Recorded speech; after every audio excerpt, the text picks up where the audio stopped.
Hey everybody, Rob Cairns here. In today's podcast, I'm here with my friend Steve Roller, and Steve and I are going to talk about his book, The Freelance Manifesto. So sit back, relax, and enjoy this really engaging conversation.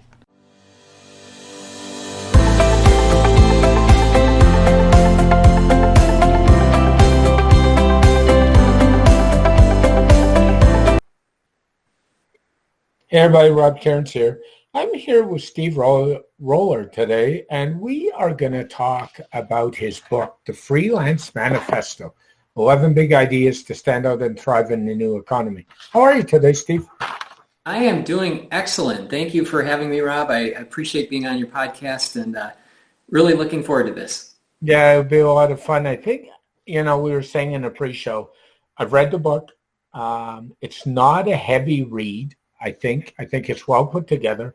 And I think every person that's thinking about working for themselves needs to sit down and actually read this book. And I think you would concur because you wrote it, right? I do concur, and I appreciate you saying that. And yes, I'm a little biased, but I do think everybody should read it too.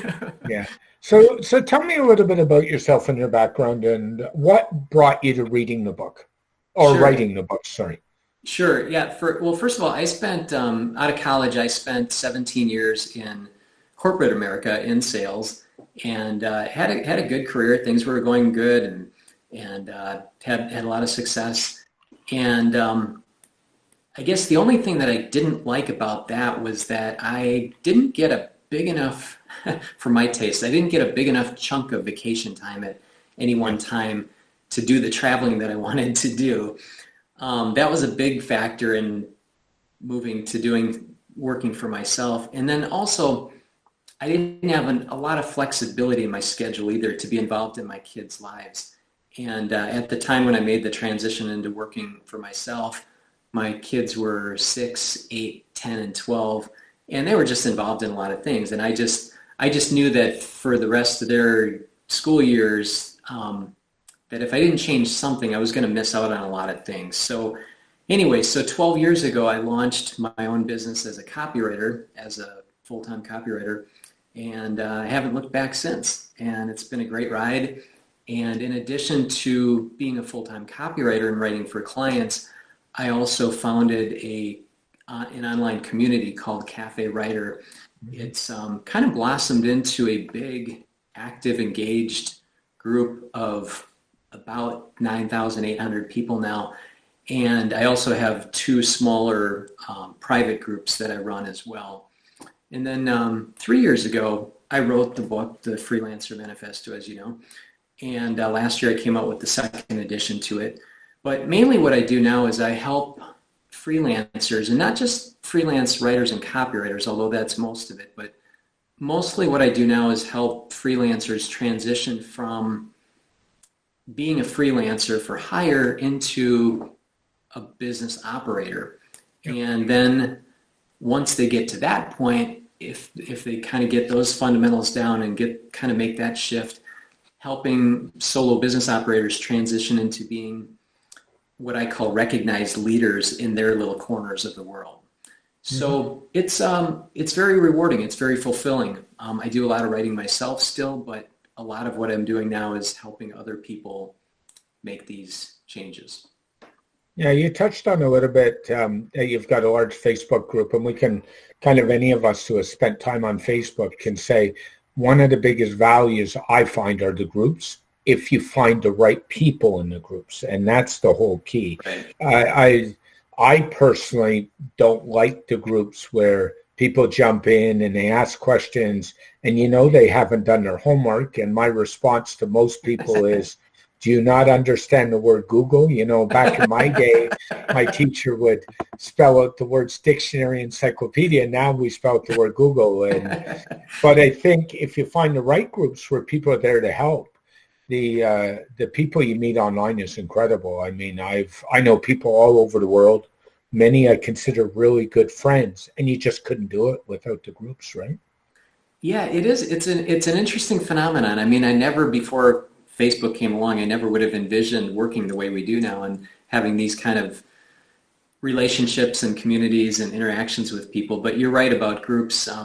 and this is, I guess, where it takes a little bit of skill as an administrator and running it too, is just making sure that, because you've got people of all levels. We have people of all levels in our group. We have beginners, we have intermediates, we have 30-year pros, and you don't want all beginners asking all beginner questions. You got to keep the intermediate and advanced people kind of interested and engaged, but you also don't want to be talking over people's heads. So it's a tough balance to navigate, but if you can do it and you can cultivate the right vibe, and I think we have in our group, we've got a group that's really friendly and helpful and just wanting to help people, which I think is a great thing. Oh, I agree too, especially on the internet, and we'll get to that. People don't buy information anymore, Steve. What they buy is the people they work with and what they bring. And because, go back to Google, you can do a search and find anything you want, but it's the people, right? Yeah, I say that a lot, and you're absolutely right. I like the way you put that. It isn't, you can access information, and for that matter, a lot of it's free. You don't even have to pay for a whole lot of stuff these days. You can get a lot of stuff for free. But it's all about, I think it's all about relations. I say over and over, to my group and and people I talk with, it's about three things. It's about connections, it's about conversations, and it's about relationships. And if you can really focus on those, even as a solo business operator, if you can focus on making connections, having good conversations, and developing and maintaining good relationships, that's really what it's all about. Yes, you have to have skills. Yes, you have to deliver. Yes, you have to help people solve problems. But really, that's what it boils down to. Yeah, I agree, and it's a real tough one on that one. So let's get on to the book. What struggles have you had in your business which have kind of led you to writing this book, and why you wanted to share so much? Yeah, well, as I got into copywriting, I had some pretty good early success. But one of the things that I bought into, which isn't necessarily a valid thing, is the idea that you have to keep practicing and learning and getting more and more coaching and more certifications before you actually launch your business. And what happens is a lot of people hanging out their virtual shingle for the first time get kind of caught in this perpetual learning mode, and they feel like they just have to learn a little bit more before they put themselves out there, and they don't feel qualified to do it. And I would just, so the message that I got as a copywriter was, if you become a better copywriter, people will beat a path to your door. So the key is, be the absolute best copywriter you can be, and then the people will just come. Well, yes, you should be the best, not the best, but you should be good at what you do, of course. But if you wait until you're A level, you could be practicing and practicing for 5 or 10 years before you start making money. Whereas in the meantime, you could have been helping clients at your level. Yes, maybe you're not the absolute expert in your field, but you're good at what you do and you can help people. And I always say there's clients for everybody at every level. So my message to people is, don't worry about being the absolute best. Don't worry about getting this certification, that certification. Help people solve problems. People don't care exactly how good of a copywriter or marketer you are. They just want their problem solved. So true. And I think where a lot of people make the mistake is they keep learning and they keep learning and they keep learning, and they become what I call professional learners. I like to learn more than anybody. But if you don't learn something and take a course and then implement 2 or 3 things that you learned in that course into your daily life or into your business, that's a bit of a problem, actually. And I don't understand people who keep doing that, because then they just take another course, another course, another course. And at the end of the day, accreditations, and I have a few. I have probably 14 or 15 of them over the years, and frankly, I think they're just to satisfy the HR departments and the bean counters who don't know what they're asking for, because Right. it's more important being able to do the job than being certified to do the job. Exactly. Yes. And I'm with you too. I'm a professional learner, albeit, I love, as we talked about earlier, I love reading books. I love taking courses, but I think for some people it becomes, and I've been in this mode myself too at times, it becomes it's kind of creative avoidance. It's like, instead of doing the real hard work of going out and getting clients and doing the work for clients and making money, it's easier to kind of sit back. Well, let me take another course, or let me do this. It's just, I think in some ways it's often a form of creative avoidance. Oh, I agree. So in your book, you talked about 11 big ideas. Which one is the most important, if there is one? Do you know? Yeah, that's, let me think about that for a second.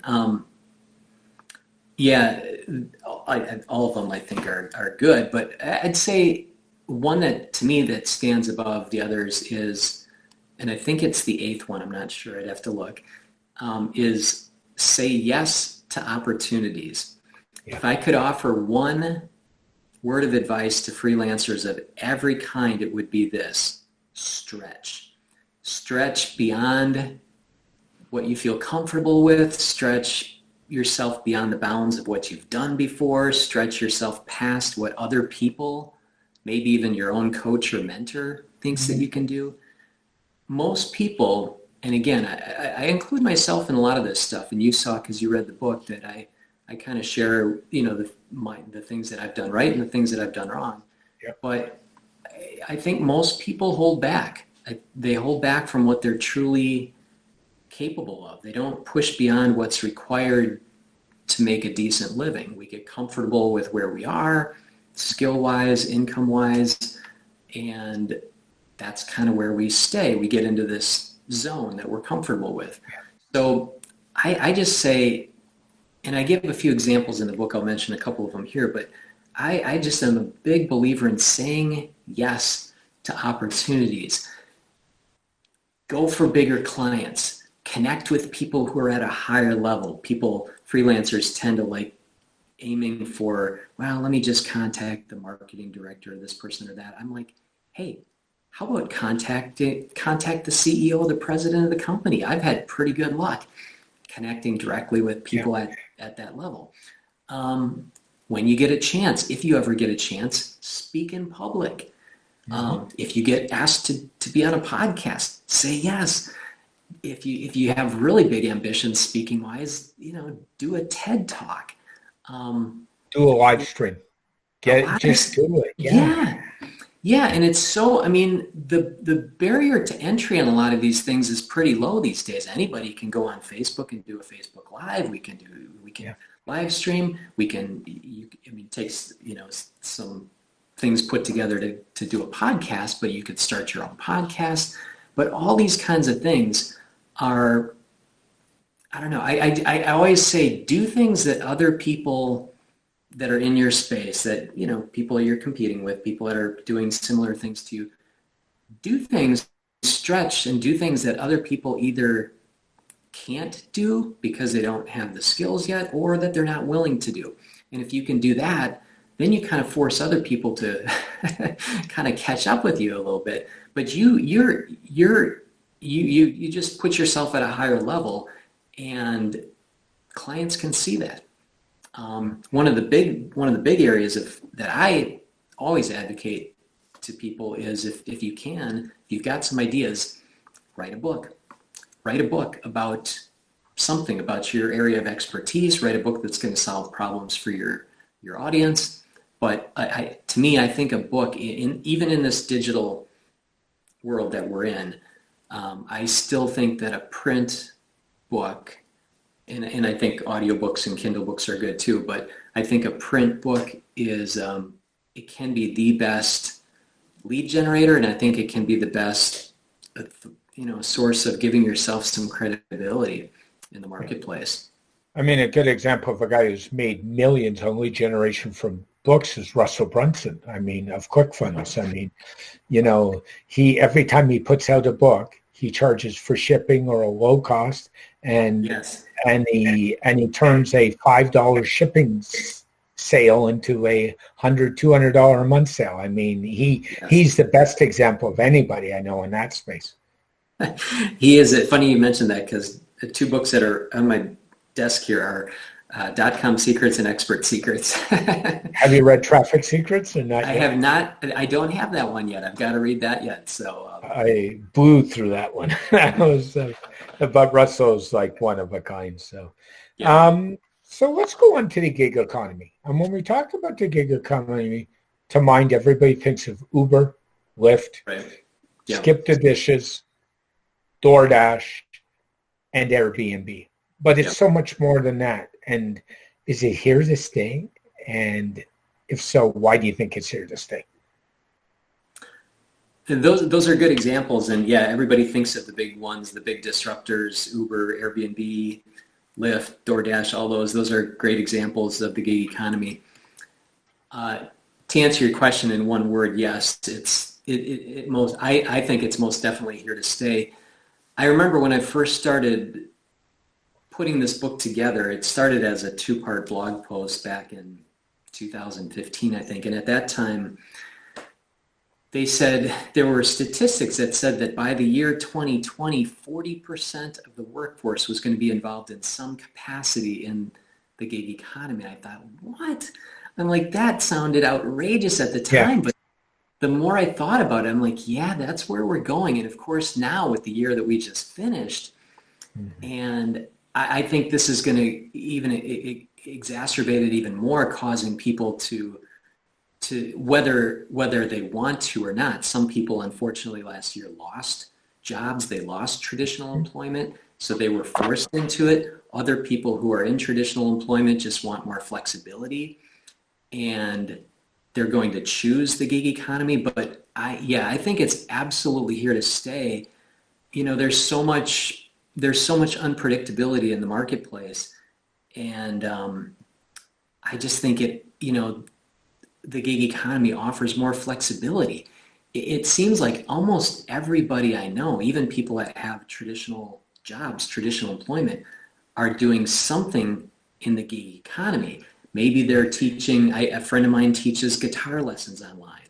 Another guy who's got a great job during the day, he drives Uber at night. Almost everybody I know is involved in some way in the gig economy, whether to add to their traditional income in place of their traditional income. Maybe it's more of a lifestyle thing and they don't care so much about the money, but they want to be able to be flexible or work where they want, wherever they want. So yeah, most definitely. I think it's here to stay. And I think that I don't know if that 40% figure came to fruition or not, but if not, it's probably pretty close. And I would bet by the year 2025, it's probably going to be 80% of the workforce will be involved in the gig economy. So yes, I think it's here to stay. Yeah, I think even myself, we were talking, in the pre-show, I've gone back into a full-time, but it's actually a contract. So technically, it's the gig economy all over again. And I think companies just like the flexibility. It allows them not to tie up with employees that don't produce. Like, to be fair to them, if you're going anything that's not the Ubers or stuff or the Airbnbs, if you don't produce and you're in the gig economy, you're gone. Like, it's very simple. And so you have to perform and you have to be on your game every day. Yeah, most definitely. Yeah. And I think it's, in a way, it's better for everybody. I think it's better for the consumer. I mean, you look at Uber and Airbnb, I think those things are good for the consumer. I think any matter of the gig economy tends to be good for the consumer. The people who are doing it, as you say, have to produce. So in that way, it's good for the person hiring them too. It's the way everything's going. I don't think anybody could have predicted this 10 or 15 years ago before all these things existed, but now it's become part of our world. It's here to stay. So true. So freelancers, what's one thing they tend to do really well?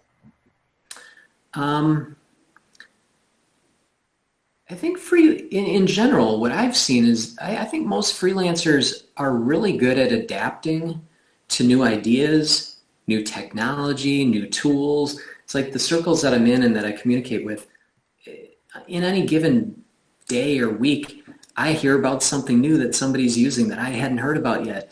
And people are really good at staying on top of things and then adapting and switching. Like, okay, I was using this tool, but hey, now this is here. Let me use this, and switching to new social media platforms, new technology, new tools. So I think that's one thing freelancers do really well. They adapt, and the other thing that goes along with that is they're always learning, and you have to stay just to keep up. I think freelancers are really good at learning, and they're they seem willing to invest in themselves too, buying books, buying courses, going to events and stuff like that. So yeah, I think they're really good at adapting and learning. And yeah, I don't know. I guess that's what I would say. That's kind of a broad general thing. I would agree with you. I mean, they adapt well. They have to adapt well because they're in many different roles. So, and then what do freelancers not do well? And that opens up a whole can of worms. Well, I could go on for another 45 minutes on this one. I won't, don't worry. But me too, by the way. I think freelancers a couple things. I think they're not real good at being consistent with their effort. I know a lot of freelancers that are just up and down as far as how they market themselves. Like when they need business, they'll market themselves. When they've got clients and they're working on things, then they back off on that. And so there's this kind of up and down feast or famine cycle. And I think if people were to just figure out a consistent way to do things, marketing system and sales systems, and they would be much better off. So I think consistent effort is a challenge for everybody, and I'm right there too on that sometimes. And then maybe sticking with one system too. There's this, you know the terms, the shiny object syndrome, and the fear. So we have shiny object syndrome. We have fear of missing out. Like, right now, a big hot thing is Clubhouse. Everybody's gravitating toward this new platform called Clubhouse. I haven't checked. I have an Android phone, so that has become a non-issue at this point. Probably good for you. I've had a couple of people ask me, "Are you on there? Do you want an invite?" I said, I don't need one more distraction in my life right now. I'm sure it's good. I know it's working for you. That's fantastic, but I'm staying in my lane right now. So we have this, as freelancers, we have this fear of missing out on something. And apparently, from what I've heard, Clubhouse they do a brilliant job of really cultivating that fear of missing out with people. And that's how it's growing. So we don't want to miss out on anything. And then just that shiny object syndrome. We're interested in a lot of things, and we're open to investing in things and buying things. So, hey, look at that, look at that, look at that. Maybe this could help me. And we're looking for that silver bullet that's going to magically transform our business. Like, oh, if I just found that one magic LinkedIn system that got me, 100 connections every week and 10 new clients, whatever. We're always looking for that. So I think if people were to just maybe put on the blinders a little bit more and not worry so much about what everybody else is doing, and just find something that works for you, even if, okay, so I'm on some social media platforms, but I'm not on others. I don't really do Twitter. I don't really do Pinterest. I don't do much with Instagram, but I do Facebook. I do LinkedIn. I can't do everything. I've written a book, but I don't have a podcast. I've done this, but I haven't done that. You got to kind of pick the things that work for you and that that you can do, and maybe just stick with them. I always encourage people, just find something and try to stick with it for maybe 12 to 18 months, and then come up for air and look and see where you are, and then maybe adjust. And you can keep your eyes on the periphery, and you can keep your eye on what's going on and changes that you might need to make and what your competitors are doing, what the marketplace is doing, but try to stay in your lane and just stay focused. And I would say put the blinders on like a horse, just don't worry about what's going on over here, what's over here. Just look forward on the track. And I think that would help people if they did that. And then along with that is just, I think everybody wants something that seems kind of sexy. It's like it's some of the stuff that is just the systems, the organization, the sales systems, marketing systems, the grunt work that you got to do every day. Yeah, that's not real sexy stuff. It's like we want the flashy stuff, the fun stuff. And so I don't know. I would agree with that. I think the problem with the shiny object syndrome is I read a really interesting quote, and I don't know where I came across it. And this person was talking about that. And what they said was the problem is people buy the object before they have the process in place. So they should develop their processes first and then find a tool that meets the processes. That was the first thing. And the other thing I think freelancers don't do well, they don't go and get help when they need it. So they try and do too much of everything instead of either contracting out or outsourcing or saying, I need help and going that route. Yeah, that's an excellent point, Rob, about the processes.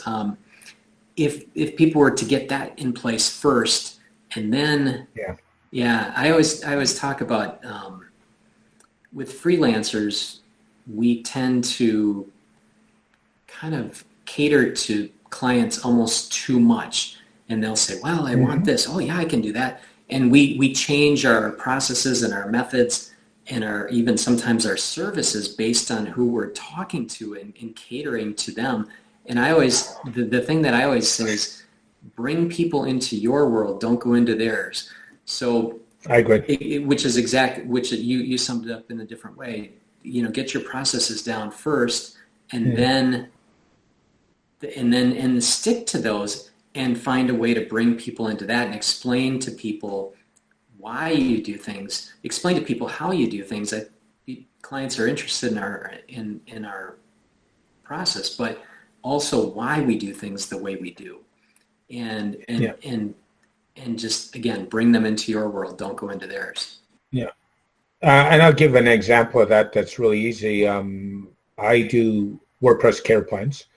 I have a policy that if a client wants help, they need to open up a ticket in my help desk system. And I get emails every week saying, can you look at this? And my standard response is, here's the link to the ticketing system. Go open up a ticket. When you do, I'd be glad to look at it. And I often get back, well, why don't you just open the ticket for me? And my response is because you're not following the agreed upon process. So, and that's one of the things you have to do with processes is you have to train people, and it's a running mess. Yeah. To say the least. So one thing I want to get onto, I'm a digital marketer, and I don't think freelancers do a really good job at marketing themselves. What's your opinion on that one? I think you're right. I think in general, freelancers do a terrible job of marketing themselves. It's funny because a lot of us, in my world, copywriters, marketers, we're in the business of helping clients with their message and their marketing, but yet we often don't do it as well for ourselves. Yeah, I don't know. I'm not sure what the problem with that is. Part of it goes back to what I was saying in the beginning is people have, I guess I didn't talk about that, but I think people have this idea that if they have the qualifications and they have the certifications and they hang out their virtual shingle, that somehow magically people are going to be drawn to them. It's kind of like the brick and mortar mom and pop shop that hangs out a sign and thinks that they don't have to do any advertising. They think people are just going to come there. Well, just because you're online doesn't mean people are going to come. Freelancers, I've noticed, rely way too much on inbound marketing too. So if they do anything, they think, well, I'll start a blog and that'll create some good search engine optimization, and I'll get people, I'll do content marketing for myself and I'll just wait for the inbound marketing to happen. Well, that's good. I always consider any inbound marketing or any leads that fall in your lap or clients that fall in your lap, whether it's from SEO or third-party referrals or just somebody finding you randomly. I consider that all a bonus. I really believe that if no matter how busy somebody is or how booked up they are, that everybody should have some kind of ongoing system of outbound marketing as well as relying on the inbound marketing, and then just consider the inbound marketing a bonus. Part of this goes to the idea, to the fact that I think as freelancers, a lot of times we're confused about what we should do for marketing ourselves, even if we might be helping other people with it. And again, this goes back to what we were talking about earlier too. There's so many different things. There's, so many different methods and systems, and every day there's, a new program, a new tool, a new technology, a new social media platform. It can get very confusing. It's actually quite overwhelming. I sometimes have to just shut my brain up. I'm like, okay, I got to stop thinking about all the things that I'm not doing and just focus on the 5 things that I am doing and just do those. So a lot of times I think it's part. I don't think it's at all out of laziness or anything like that. I think it's out of a fear of not doing the right thing or just being confused because there's too many options. Yeah, and there's lots of options out there for marketing. And I think the other thing too is I think freelancers are busy chasing one gig to the next gig to the next gig, and then they don't build into their time schedule time to do that marketing. And what I would say to anybody is the time to do it is when you're busy, not when you're not busy, because it's been proven time and time again, the more you're busy, the more you'll generate work. So I mean it's a vicious cycle, right, Steve? Oh, yeah, it is. Yeah, that's absolutely right. People going from gig to gig, and this is hard too in the beginning when someone is just getting going and they're happy to get the work. They do the work, they get it done. Okay, well, I got that, and then they're on to the next one. The other, along with that, is besides doing regular, consistent, ongoing marketing, if people were to just really cultivate relationships too and realize that, okay, you did a job for somebody. I'm always trying to get people to think about long term and think about how they can get their clients thinking long term too. Like, okay, this is the first thing we did together, but let me give you some ideas. And this doesn't start with when the first project ends. It starts in the very first conversation you have with people and talking in a different way and saying things like, hey, the way I see it here, this is kind of a 3-phase project. Here's what I would recommend in phase 1, phase 2, phase 3. We don't have to worry about phase 2 and phase 3 right now. Let's just focus on phase 1, but we'll come back to that later. But I just wanted to kind of let you know where I see things going and what you could do and what we could possibly do together. So those are seeds that you have to plant with a client when you first start talking to them and work that into your client conversation.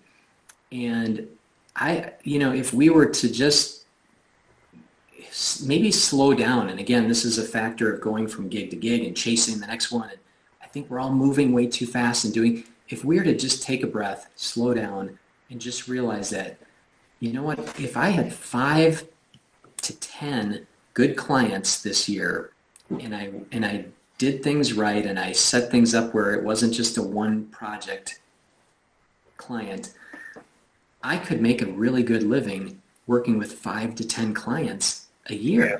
And I don't have to keep chasing more and more. And you don't need it. I'm always kind of flabbergasted when I hear freelance copywriters talk about how they've had 300 or 400 clients in their career. I'm like, wow, I've been doing this for 12 years and I don't think I've had more than 100 clients total in 12 years because I have a lot of repeat clients, and it's so much easier to keep the clients you have. You know this as a marketer, so much easier to keep clients that you have than to go out and find a new one.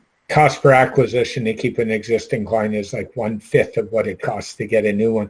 And by the way, that's something the telecom industry, all these cell companies haven't realized by now. I mean, they're always chasing the next new one to get you to convert, and they're not. Yeah, it's just a never-ending battle.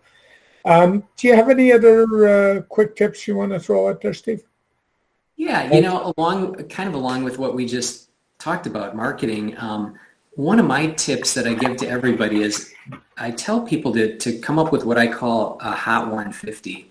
Yep. And it's just making a list of 150 people or businesses that you would really like to work with. It doesn't have to be people that know about you. It doesn't have to be anybody you've had a prior relationship with or not a past client, but just identifying and writing it down 150 businesses or clients that you would really like to work with. And there's something even beyond going, even if that's all you did and didn't follow these other suggestions I'm going to share here. But if that's all you did, just the fact that you've got a list that you look at, and I have this myself, it's right on my other bigger screen behind this. It shows you it lets you see the possibilities. And I've really, in this number 150, I've settled on that number because I think it's big enough that there's possibilities that you see, okay, there's 150 people that I could be in touch with, that I could develop a relationship with, that I could have a conversation with, that could turn into clients. It's big enough that there's possibilities because you're only going to get a certain percentage of them.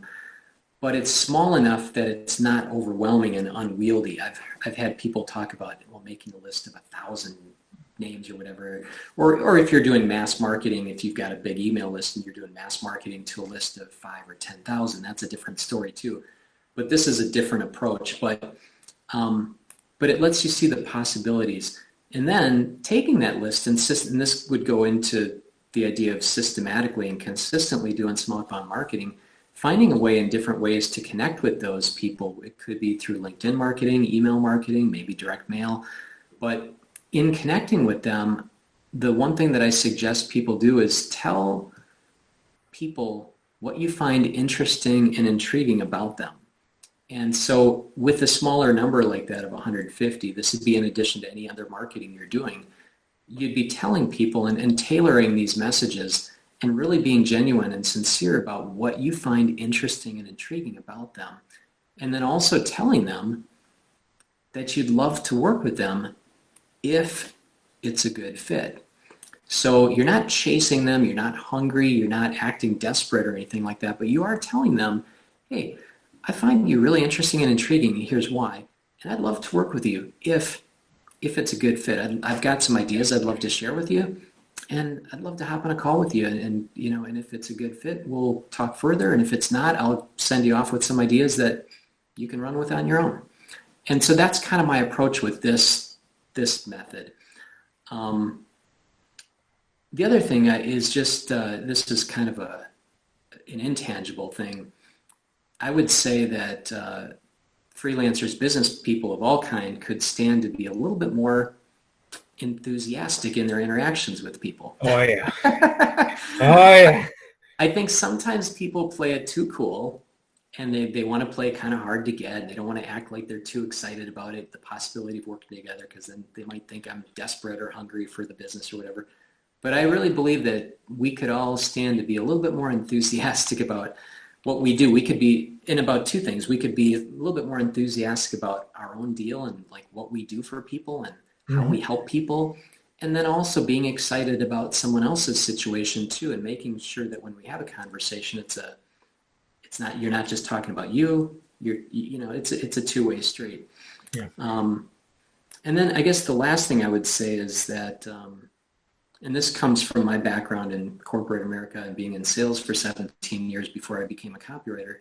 I would say just treat it, whatever your business is, whatever type of freelancer or solo business operator you are, small business person, treat it like a sales business and have systems, keep track, keep score, reward yourself. Even if nobody's overseeing you or you're not reporting to a manager or a sales manager or anybody like that, fill out a weekly report, fill out a monthly report, and stay accountable to yourself, but just, I think keeping score, having systems, treating it like a sales business, even though we're creatives and we have to do the creative work that we have to do to deliver to people that they're paying us for.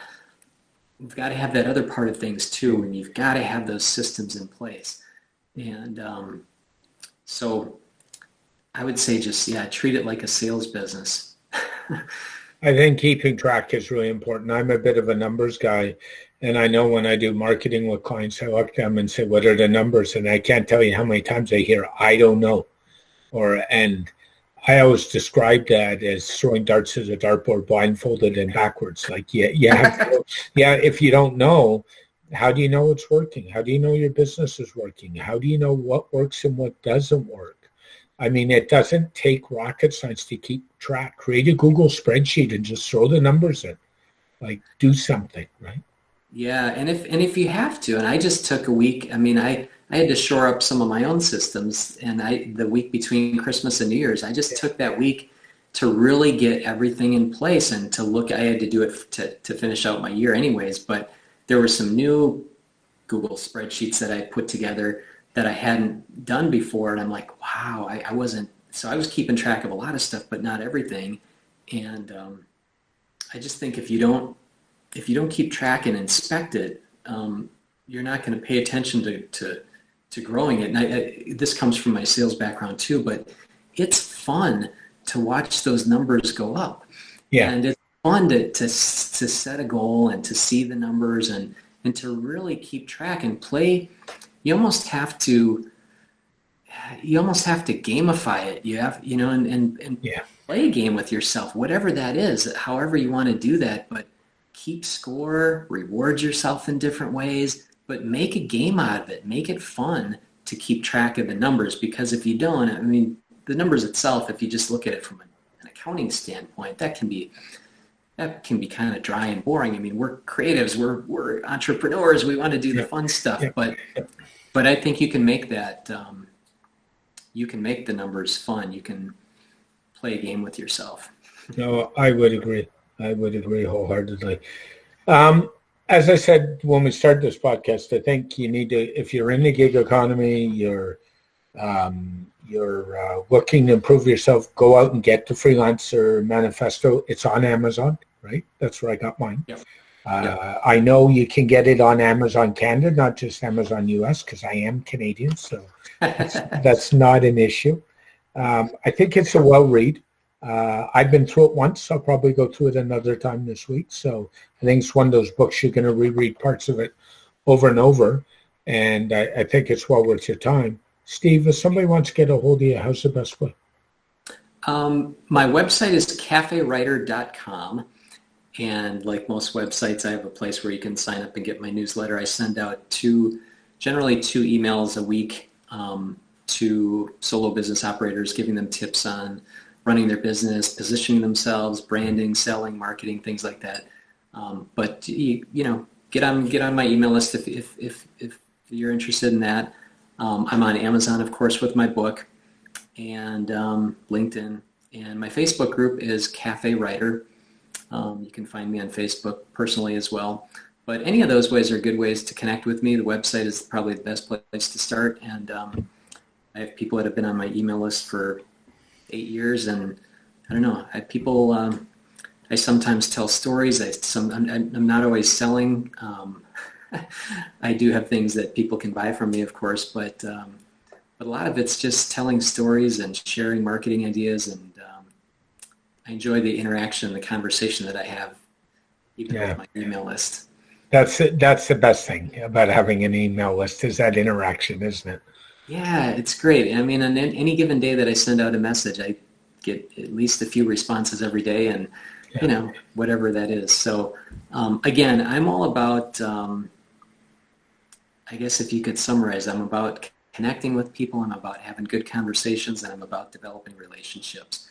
Whatever the business we're in, if we focus on those three things, I think you'll do all right. So true and well said. Thanks, Steve, for joining me. Have yourself an amazing day. Hey, thanks, Rob. Thanks for having me. I appreciate it. Thank you. A very special thank you to Steve Roller for joining me today. make sure you check out his book, The Freelance Manifesto. As always, this podcast is dedicated to my late father, Bruce Cairns. I miss you and I love you very much.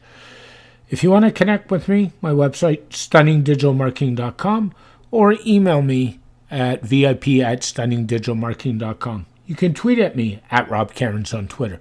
Keep your feet on the ground, keep reaching for the stars, and make your business succeed. Bye for now.